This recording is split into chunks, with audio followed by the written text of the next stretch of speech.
Translation and purport by His Divine Grace, A.C. Bhaktivedanta Swami, Srila Prabhupada. Translation. O Lord, as the peaks of the great mountains become beautiful when decorated with clouds, your transcendental body has become beautiful because of your lifting the earth on the edge of your tasks. Purport. The word Vibramah is significant.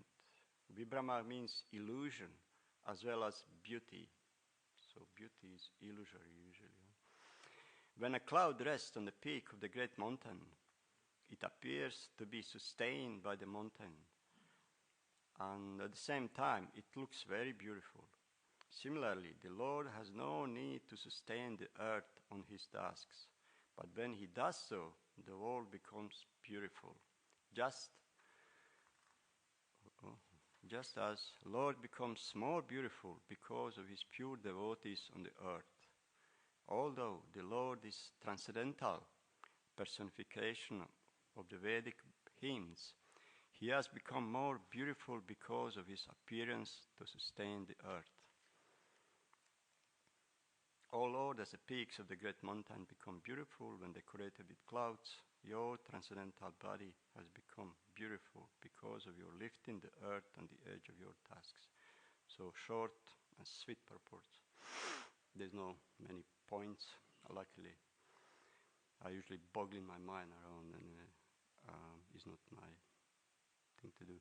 Anyway, every day we listen class, every day. So yesterday, this Malini Mataji said, what we're going to take home, what we're going to learn.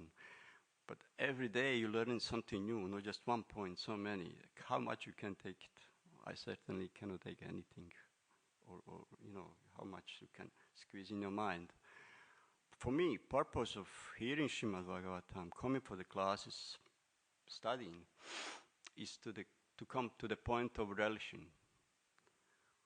When you get attracted and you start to relish, you develop taste for it, and slowly you become addicted. That's the main goal of life. Just hearing, just discussing. I don't need to understand even these beautiful, amazing pastimes. And I always give analogy. You have to become like a gulab jamun. You have to be thrown into this nectar of discussion of the Lord and be totally saturated with it. Totally. That's the goal of life. And then you can be thrown in the ocean of that nectar juice, and then Lord will come to pick you up out of this world, like Baraha came. So that's a goal. Before that, what happens? First, you are dry. You have dry ingredients. You make gulab jamuns. You have flour. Somebody put milk powder. Somebody milk, whatever. But you are dry in this material world. And then they take you, put some water in, and then knead you down, pressing you from all sides to shape something out of you. That's a material nature, how it shapes you. Presses you hard. And then what happens? They throw you in the wok on the fire, and you get fried. You get fried. And you may easily burn also, which all of us, we burn a lot. But even if you are burned, if you are thrown into nectar juice, you can get soft. So that's a goal. Prior to our Krishna consciousness, we've been definitely fried and kneaded and kicked and dried. And somehow we came to this amazing discussion, which is ultimate goal of life. So that's a goal of life. Become gulab jamun. We're totally saturated. When you come to that, it doesn't matter what's happening. So we have chance every day to hear Srimad Bhagavatam. This introduction. In this verse, it's kind of towards the end of it, is this description of, two most unusual incarnations are really like that. Two brothers were cause of most unusual incarnation of the Lord to appear. First one was Hiranaksha here, and then later in 7th canto, Hiranakashipu, that the Lord comes in such a kind of incredible form. It's just amazing. So it's interesting. In the verse before, on the beginning of this chapter, when Lord Brahma saw what appeared from his nostrils, he himself was totally amazed. He said that he never saw this form before. Lord Brahma, who created all species in this life, all under his supervision, species were created. He didn't know what that was. That means boar was never seen in before such a form. So this proved that Krishna is origin of all species first. He has particular tasks to do, and he assumed such a task for particular purpose. And later on, ordinary jiva assume alike a resembling form because of his propensity to do certain things, like we know what boar is doing. But originally, the Lord took in form of the boar, and we name it the boar. But he is transcendental, so he is original of all species. Like Prabhupada said, Srimad Bhagavatam says, Krishna incarnates in all species, all forms. How many we know? We know the major 10 ones, which is described in Dashavatara Stotra.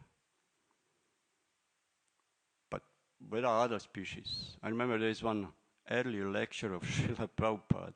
There is one girl, probably she's devotee, I presume, one of the earliest, and she asking about incarnation of rabbit, Lord incarnation of a rabbit. Maybe you remember who listened. And I don't remember what Prabhupada replied, but devotees were laughing. What? But there are innumerable universes, and Lord appears in all the places in some form. So all forms are included. All we know, major ones, Matsya, Kurma, Varaha, and Shinga, and so forth. But he appears in all species of life. So let's go on the verse here. Here, as I mentioned here, he is mentioned word Bhumandalena. That all acharyas, if you study, they agree that this was not just planet Earth, which is anyway mostly in Kali Yuga we know planet as Earth due to our own conditions, but it's described as a Bhumandala. Bhumandala is plane of middle planetary system. Bhuloka or Bhumandala is a plane in the middle planetary system, which is down is Bhuloka, up is Svargaloka. So entire Bhumandala was lifted by Lord Varaha. And also this Bhumandala doesn't extend to all up to the edges of the universe, and then you can wonder how it can sink if it's right to the edges. No. Biggest portion of Bhumandala is just a vast water, or somebody say emptiness. So Bhumandala is floating in the middle of that. It's sustained by those 4 directional elephants. So it's easy to sink down. And it's mentioned also in the beginning of this chapter, quote from the Vamana or something, or Purana. It's mentioned that Earth is thrown in the place down where all planets rest during the Kalpa, during the end of, on the end of the Brahma's day, there is partial devastation. So Bhumandala, Earth, is thrown there. Name Earth, sometimes use Prithvi, sometimes Bhumandala, Bhumi, sometimes Jambudvipa even. But Earth is many, many different. So in this case, it's Bhumandala, and if you see, maybe you've seen all the older sculptures or paintings, very ancient. You can see that boar is lifting something like a mountain,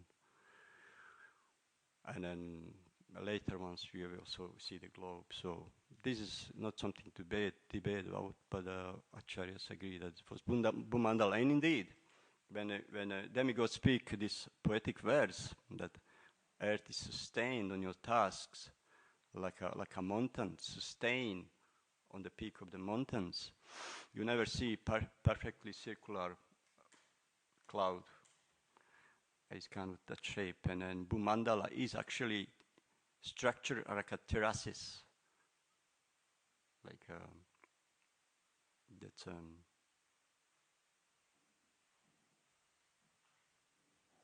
who was that?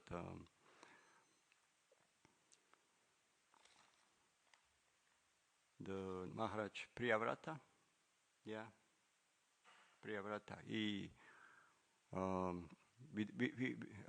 originally Earth was one plane with no those circular islands with oceans, and then was one land, which Maharaj Prithu flattened a little bit. Is mentioned in the 5th canto.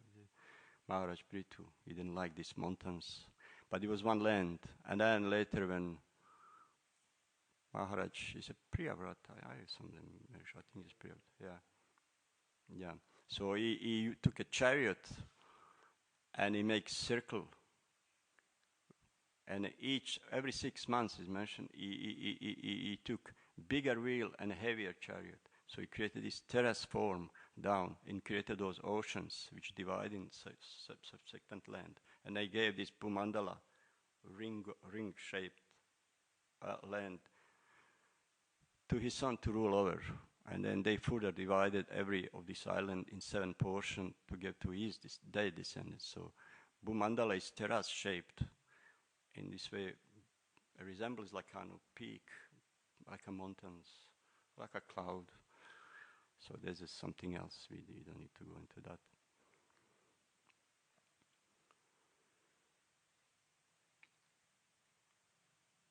So we go here to Hiranaksha, like what he did.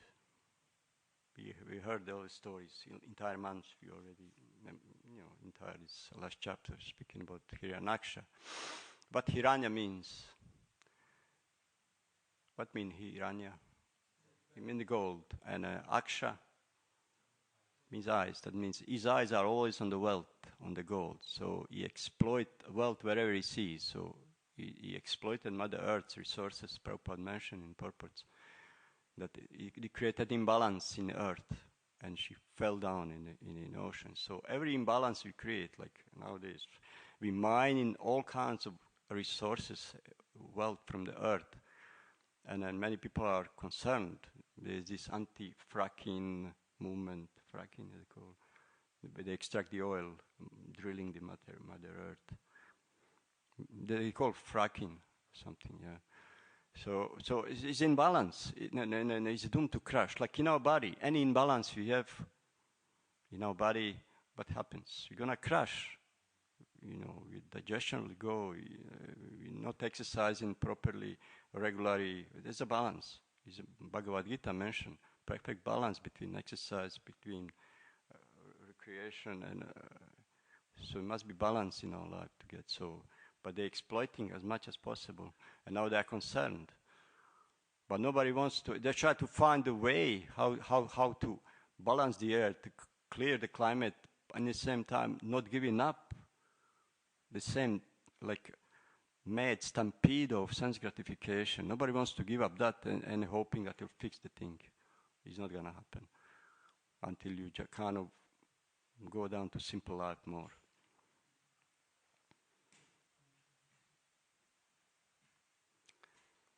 So, I mentioned Lord Brahma did know. So beauty of the Lord is mentioned on the end of the purport. Beauty of the Lord. So God bore. Like who can accept that? Like would you accept that? Like it's an unusual thing, unless you are transcendental.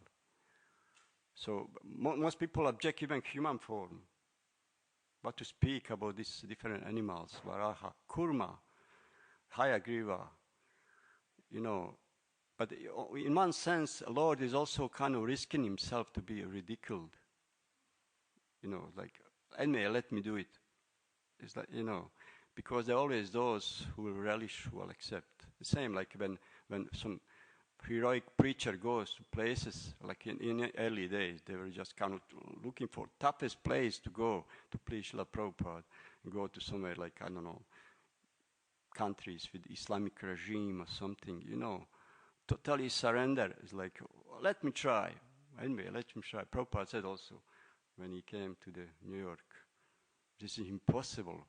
The way of these people living and their consciousness, I don't know, but let me try.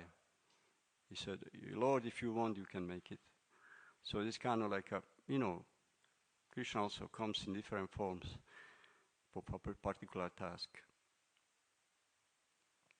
And it's hard to relate to such a form, even after hearing. We're hearing every day. So I don't know how can you relate to that form? How we accept, but it shouldn't be naively, we accept, different incarnation. But just think of it, how you see it, how you can transmit that conviction if it's there to others, intellectuals, how you do that? Can you think deeply of this form or other form, unusual form? Are you really totally convinced? Are you really, just think of it. It breaks all your common sense to pieces, unless you are devotee. So, but here said is transcendental form. So transcendental form. This is actually key word in this purport. Transcendental beauty. Is not ordinary boar. It's not ordinary. Take any other boar. Doesn't matter what it is. Have you ever seen beautiful boar? It's ugly animal, definitely. Doesn't have a lot of size. You can paint it. Is for whatever. Paint its tusks.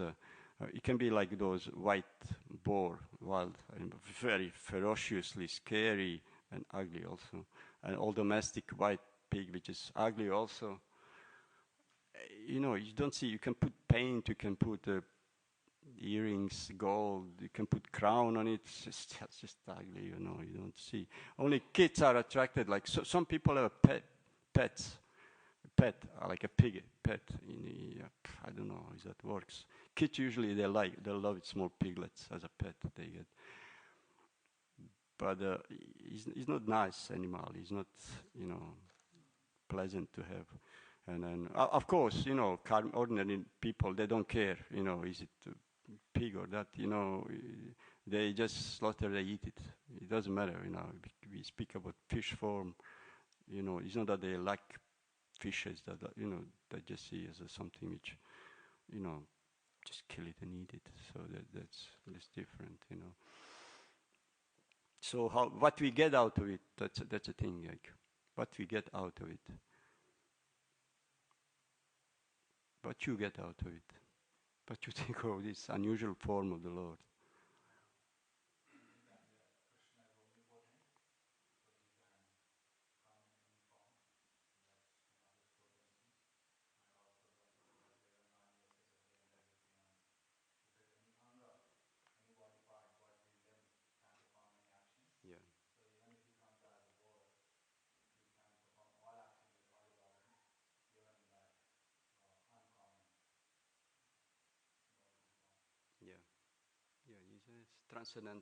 Transcendental. He's not limited by this body. He's not limited by any form he takes. All of us, all jivas are limited by the form he takes. He cannot do more than that. He just can't. Any species. So our Lord can do anything. He's transcendental. He said this way of transcendental can do anything at any time.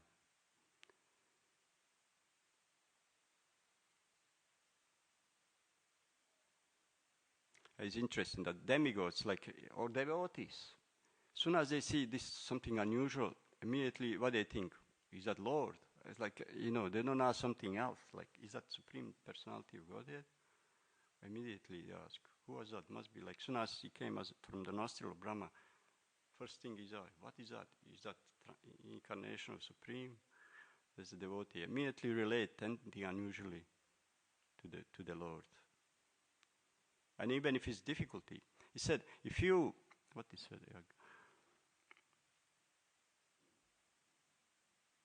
if you accept that everything is in control of the Lord, then everything becomes good. You have experienced that. If you just relate to the Lord, everything becomes good. You don't need to think much. So that's it. When its world is perturbed, and you relate to the Lord, everything becomes good, and the Lord, in the end, comes to rescue. This is short purport, my short notes.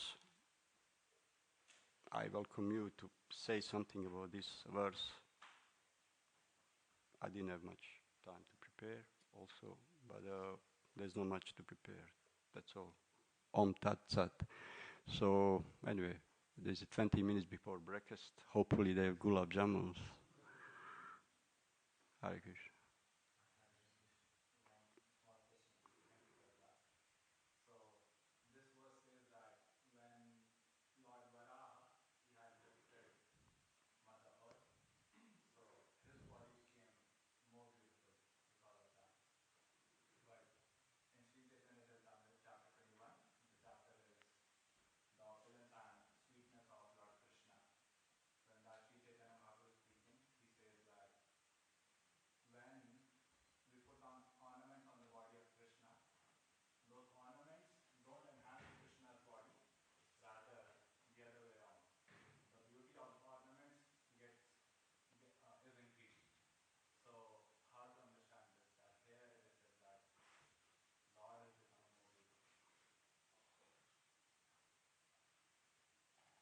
I heard a lecture recently. They said that when you do service for others, sacrifice for others, you become more beautiful.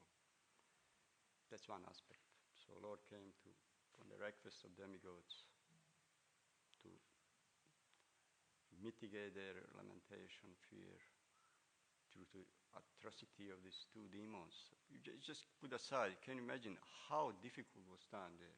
Now we can, think sometime, like Middle Age, and Europe was so difficult, they were so oppressed and harassed, but these are insignificant small demons that Lord didn't need to come for that. But can you imagine, like Hiranyakashipu terrorized entire universe. Hiranyaksha was so difficult, so oppressed. All demigods were there like a cushion for the feet of Hiranyakashipu. How difficult was that time? Even Kamsa in Krishna's time, killing all brahmanas, killing all the cows. You know how difficult it is that if you just envision that you living in that time of terror, absolute terror with no hope for a long time. Whoa. But then, demigods request the Lord to come. He came finally to save them. So the Lord becomes more beautiful. And meditate on that. When he leaves the earth, becomes more beautiful. I guess like one of the extra decorations which makes more beautiful Lord. He doesn't say, earth becomes more beautiful when you lift it up, but he said, you become more beautiful. What says? You become more beautiful because decoration, and then mention this like a cloud, but you become so beautiful with this decoration. Yeah, Ananta.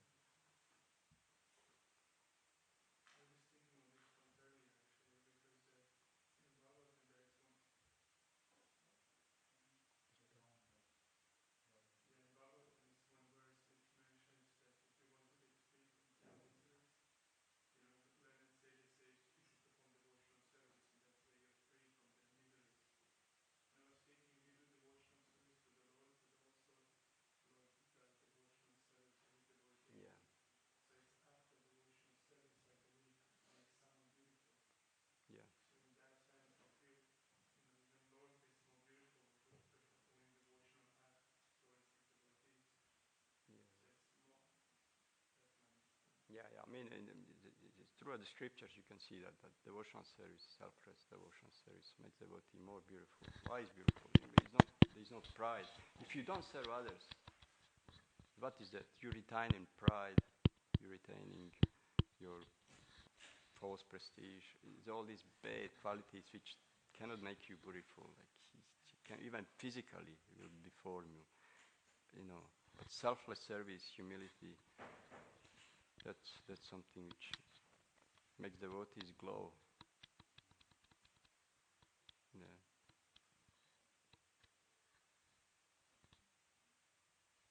Any other thoughts? Somebody else? Ladies, sorry. Anyway. Something to share. Anyway, we have 15 minutes, so let's end up here. Srimad Bhagavatam ki Jai, Srila Prabhupada ki Jai, Gaur